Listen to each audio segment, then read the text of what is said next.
Helper এবং worker পদের জন্য তোমরা যে পড়াশোনা করবে, তোমাদের যেমন ধরনের মেটেরিয়ালস দরকার বা যে সমস্ত তথ্যগুলো দরকার, সেই সমস্ত তথ্য নিয়ে আমি এই মুহূর্তে হাজির হয়েছি।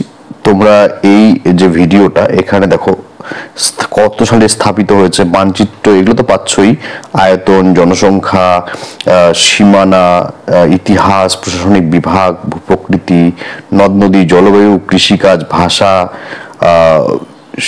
সংস্কৃতি, শিক্ষা, এই যে যা যা বিষয় আছে। এরপরে হচ্ছে উল্লেখযোগ্য শিক্ষা প্রতিষ্ঠান এবং পরিবহন ব্যবস্থা, ঐতিহাসিক স্থাপত্য, পর্যটন স্থান। তো সমস্ত বিষয়গুলো হচ্ছে তোমরা আমার এই ভিডিওটিতে পেয়ে যাবে, যেগুলো তোমাদের ইন্টারভিউর জন্য একান্ত গুরুত্বপূর্ণ।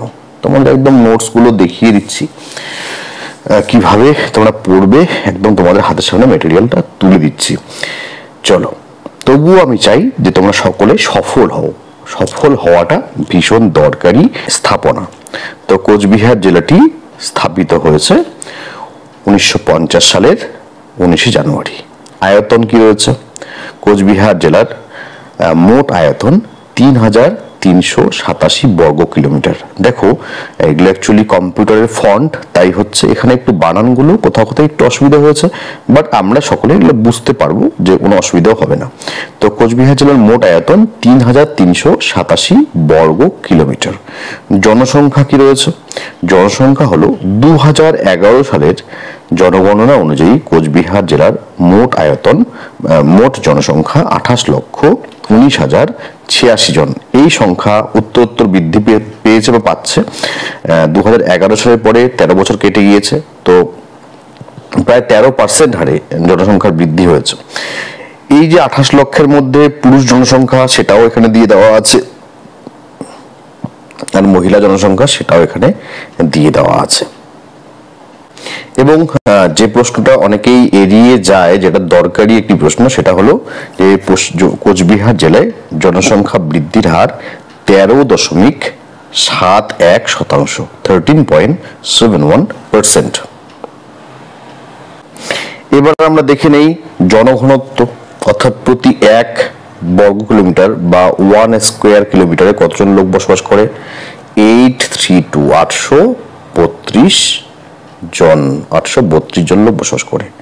লিঙ্গ অনুপাত মানে সেক্স রেশিও, অর্থাৎ এই জনসংখ্যা আছে, সেখানে প্রতি 1000 জন যে পুরুষ জনসংখ্যা দেখা যায়, তাহলে মহিলার সংখ্যা হচ্ছে সেখানে 942। এই 942টাকে বলা হয় সেক্স রেশিও। সাক্ষরতার হার কি আছে? 74.78%, 74.78% হলো এখানকার জনসংখ্যার হার, জনসাক্ষরতার বা সাক্ষরতার হার। এই হারটাও নিঃসন্দেহে বৃদ্ধি পেয়েছে, কারণ আমরা যদি দেখি তাহলে অতি সম্প্রতি দেখা যায় যে কোচবিহার জেলা থেকে পশ্চিমবঙ্গে মাধ্যমিক উচ্চ মাধ্যমিক কিন্তু স্ট্যান্ড বরাবরই করে, এবং কোচবিহারে বেশ কিছু ভালো স্কুল রয়েছে যেগুলোর নাম প্রত্যেক বছর মাধ্যমিক অথবা উচ্চ মাধ্যমিক পরীক্ষার রেজাল্টের সময় আমরা শুনতে পাই। তো নিঃসন্দেহে এটা কোচবিহারের জন্য একটা গর্ব করার মতো বিষয়। সীমানা, সীমানাটা একটি গুরুত্বপূর্ণ জিনিস। জানতে হবে যে ম্যাপের মধ্যে তোমার জেলার অবস্থান কোথায়। তো যদি পশ্চিমবঙ্গের ম্যাপটা তোমরা দেখো, তাহলে তোমরা দেখতে পাবে যে কোচবিহার জেলার উত্তর দিকে রয়েছে জলপাইগুড়ি জেলা। এখন এই যে কথাটা বলা হয়েছে, এখানে আমি তোমাদের ছোট্ট করে একটু অ্যাড করছি। কোচবিহার জেলার উত্তরে শুধু জলপাইগুড়ি জেলা নয়, কোচবিহার জেলার সাথে রয়েছে এই জলপাইগুড়ি জেলার সাথে রয়েছে আলিপুরদুয়ার জেলাও।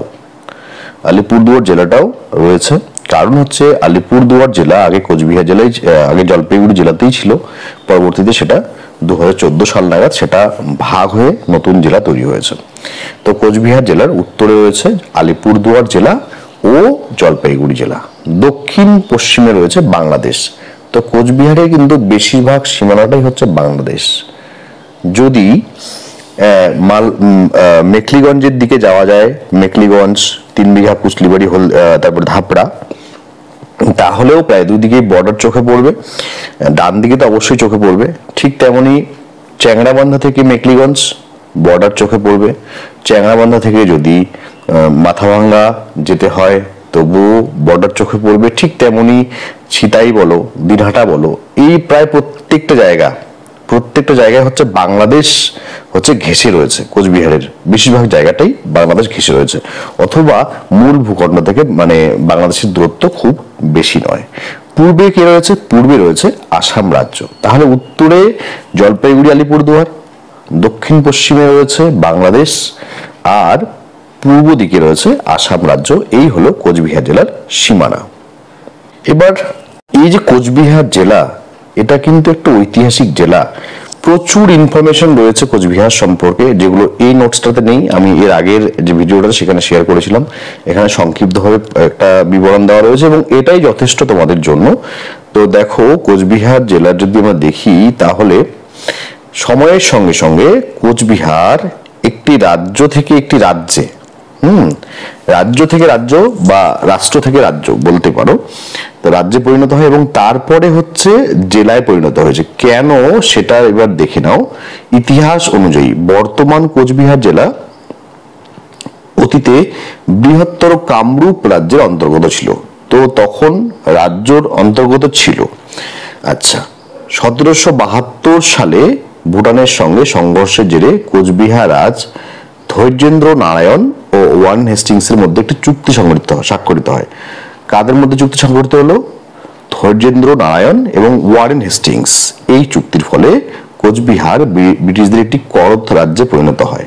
তাহলে দেখো, আগে ছিল কামরূপ রাজ্যের অন্তর্গত, মানে কামরূপ রাজ্যের মধ্যে। পরবর্তীতে কোচবিহার ওয়ারেন হেস্টিংসের সঙ্গে একটা স্বাক্ষর যখন হলো 1772-তে, 1772 সালে, তখন হচ্ছে কোচবিহার একটি করদ রাজ্যে পরিণত হলো। করদ রাজ্য মানে কি? যারা কর দেয়, ট্যাক্স দেয়। ইস্ট ইন্ডিয়া কোম্পানিকে ট্যাক্স দিত কোচবিহার, তো করদ রাজ্য। এবং তারপর কি হলো? 1773 সালে ব্রিটিশ ইস্ট ইন্ডিয়া কোম্পানির সঙ্গে একটি চুক্তির মাধ্যমে রাজ্যটি কোচবিহার নামে পরিচিত হয়। তাহলে কোচবিহার নামে পরিচিত হলো কবে?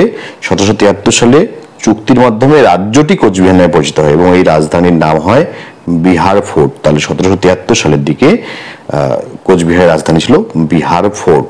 কোচবিহার শব্দটির অর্থ কোচ যাত্রী বাসস্থান। এটা ভীষণ ইম্পর্টেন্ট। কোচবিহার গেজেট অনুযায়ী, মহারাজার আদেশ অনুযায়ী রাজ্যের সর্বশেষ নামকরণ করা হয় কোচবিহার।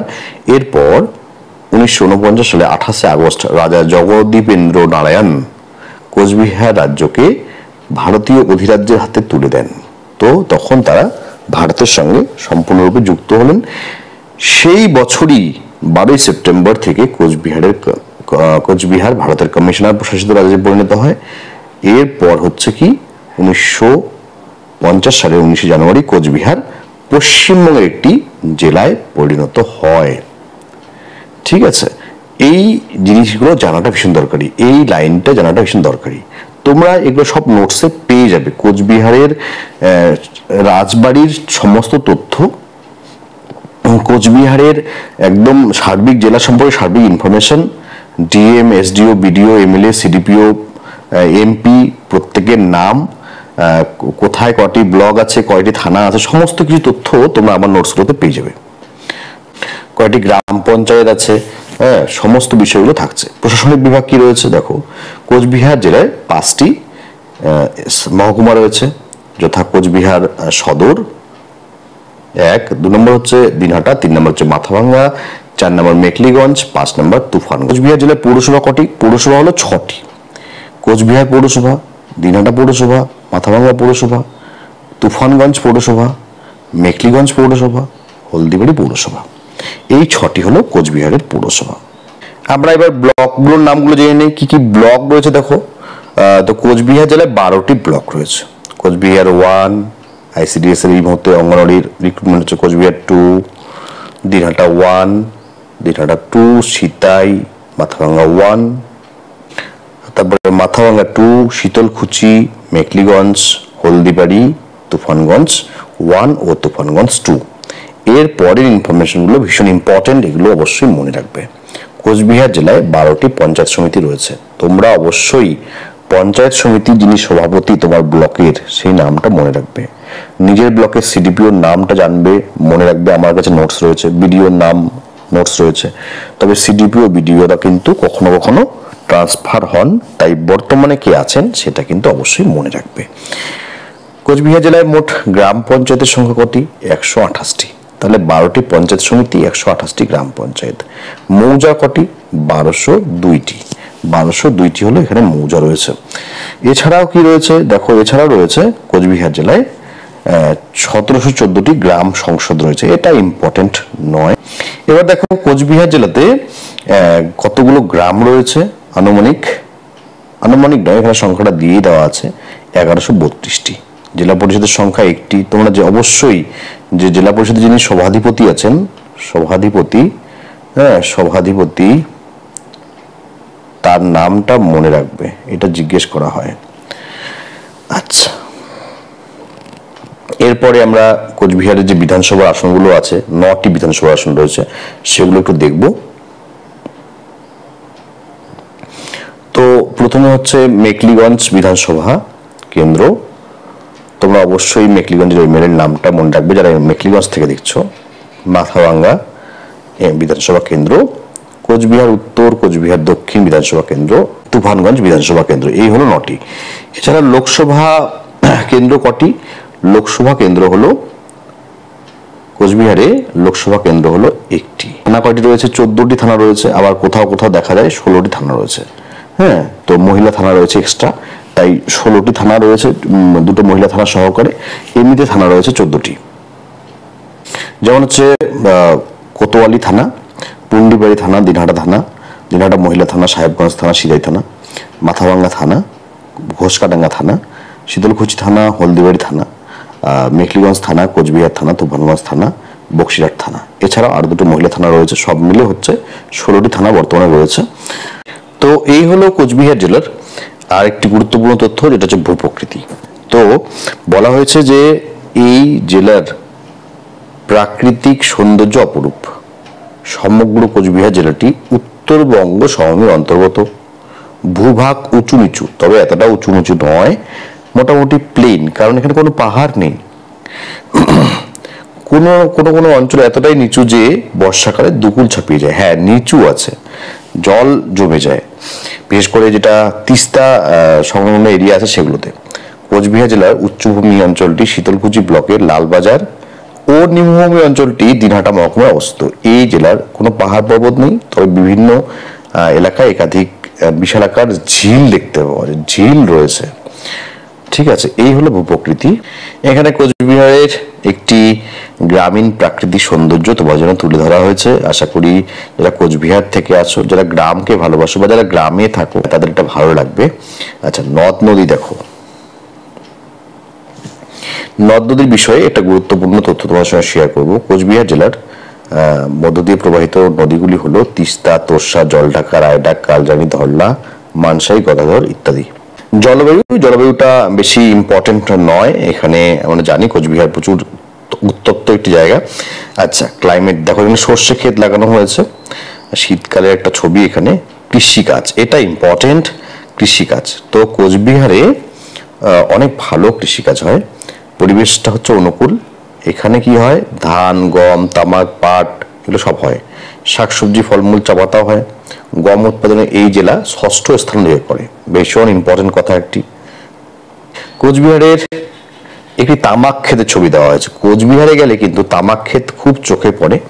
আর বর্ডার এরিয়াগুলোতে এখন যেটা হয়, ভুট্টার ক্ষেত প্রচুর আমি দেখেছি। ভুট্টা ক্ষেত, চা বাগান তো এখন রয়েইছে। চা বাগান আগে শুধু পাহাড়ে দেখা যেত, এখন কোচবিহার জেলার বেশ কিছু এরিয়া রয়েছে, চ্যাংড়াবান্ধা, মেখলিগঞ্জ, কুচলিবাড়ি বা অন্যান্য জায়গাগুলো, জামালদা, সেখানে প্রচুর পরিমাণে চা বাগান দেখা যায়। এবং সামনের দিকেও অন্যান্য জায়গাগুলোতেও কিন্তু প্রচুর চা বাগান রয়েছে। তো কোচবিহারের একটি প্রধান অর্থকরী ফসল হলো তামাক, টব্যাকো। আচ্ছা, ভাষা তো বাঙালি লোকই বেশি আছে, বাংলা ভাষা রয়েছে। এছাড়া বাংলা ভাষা ছাড়া হচ্ছে কি, বাংলা ভাষা ছাড়া উপভাষা হিসেবে রাজবংশী ভাষা রয়েছে। সংস্কৃতিটা কোচবিহারে ভীষণ ইম্পর্টেন্ট। এটা হলো কি, জনপ্রিয় লোকসঙ্গীত হলো ভাওয়াইয়া। আব্বাসউদ্দিন নাম তোমরা নিশ্চয়ই শুনে থাকবে। সেটা আমি আরেকটা ভিডিওতে শেয়ার করেছি খুব সম্ভবত। কোচবিহারের জনপ্রিয় পালা গান হলো বিশ্বহরা। বিশ্বহরা গান সম্পর্কে অবশ্যই 2-4 লাইন জেনে যেও। মোট সাক্ষরতার হার 74.78%। এই বলা হয়েছে প্রত্যেক বছর, এই যে কথাটা আমি বলেছিলাম, মাধ্যমিক উচ্চ মাধ্যমিক পরীক্ষায় বোর্ডে প্রথম থেকে 10 জনের মধ্যে কোনো না কোনো স্থান পেয়েই থাকে এই জেলার ছাত্রছাত্রীরা। তো ভীষণ ভালো পড়াশোনায় কোচবিহার জেলা। কয়েকটা উল্লেখযোগ্য শিক্ষা প্রতিষ্ঠান যেমন পঞ্চানন বর্মা ইউনিভার্সিটি। তোমরা অবশ্যই এই যে ভদ্রলোক রয়েছেন পঞ্চানন বর্মা, এনার সম্পর্কে জানবে, সেটা নোটস আমার কাছে রয়েছে। আচ্ছা, উত্তরবঙ্গ কৃষি বিদ্যালয় রয়েছে, MJN মেডিকেল কলেজ রয়েছে, ABN শীল রয়েছে। ABN শীলটাও এরা সম্পর্কে অবশ্যই জানবে, হলো। এছাড়া কোচবিহার মহাবিদ্যালয়, দিনহাটা মহাবিদ্যালয়, এগুলো রয়েছে। কোচবিহারের কয়েকটি পর্যটন স্থান যদি দেখা যায়, প্রসিদ্ধ স্থান, দেখো কোচবিহার রাজবাড়ি, এটা রয়্যাল প্যালেস, এটা কিন্তু কোচবিহারের একটা গর্ব, এটা গর্ব। দেশ বিদেশের মানুষ, টুরিস্টরা এখানে চলে আসেন এবং অবসর সময়ে আশেপাশের লোকেরাও এখানে চলে যান। এটা একটা অনেক বড় অ্যাট্রাকশন। এছাড়া কি রয়েছে কোচবিহার রাজপ্রাসাদ ছাড়া? মনমোহন মন্দির, সাগর দিঘি, বড় দেবী মন্দির, মধুপুর ধাম, নৃপেন্দ্র নারায়ণ পার্ক, বানেশ্বর শিব মন্দির, রসিক বিল, তারপরে কি গোসানিমারি রাজপাট। গোসানিমারি রাজপাট সম্পর্কে অবশ্যই জানতে হবে। এটা নিয়ে আমার কাছে ছোট তথ্য রয়েছে, যেগুলো শেয়ার করে দেওয়া হবে যারা নোটসগুলো পারচেস করবে। গোসানিমারি মন্দির, এছাড়াও রয়েছে 3 বিঘা। 3 বিঘাটা এখানে উল্লেখ করা নেই। 3 বিঘা যেটা মেকলিগঞ্জের পার্শ্ববর্তী কুশলিবাড়িতে রয়েছে। কোচবিহার হলো তোর্ষা নদীর তীরে অবস্থিত একটি শহর, ঠিক আছে। এই জেলার সদর দপ্তর, এবং এখানে একটা গুরুত্বপূর্ণ কথা বলা আছে, সেটা হলো এটি জয়পুর রাজ্যের মহারানী গায়ত্রী দেবীর মাতৃভূমি। কোচবিহার প্রাসাদ এবং মনমোহন মন্দির থাকার কারণে এটিকে একটি ঐতিহ্যবাহী শহর ঘোষণা করা হয়েছে। পশ্চিমবঙ্গের অন্যতম প্রধান পর্যটন কেন্দ্র। কোচবিহার একটি পরিকল্পিত শহর। বোঝা যায় কোচবিহারে গেলেই যে কোচবিহার একটি পরিকল্পিত শহর। এই জেলা ম্যাজিস্ট্রেট কার্যালয়। অনেক বড় তথ্য রয়েছে, আশা করি তোমাদের এটা কাজে লাগবে। এছাড়া বিভিন্ন রকম তথ্যগুলো তোমরা দেখতেই পাচ্ছ। তো এই হলো কোচবিহারের যে নোটসগুলো। এগুলো যদি তোমাদের প্রয়োজন হয় অবশ্যই আমার সঙ্গে তোমরা হোয়াটসঅ্যাপে যোগাযোগ করবে। আমার হোয়াটসঅ্যাপ নাম্বারটা আমি বলে দিচ্ছি আরও একবার, 9641015588, 9641015588। এই নাম্বারে আমাকে হোয়াটসঅ্যাপ করো।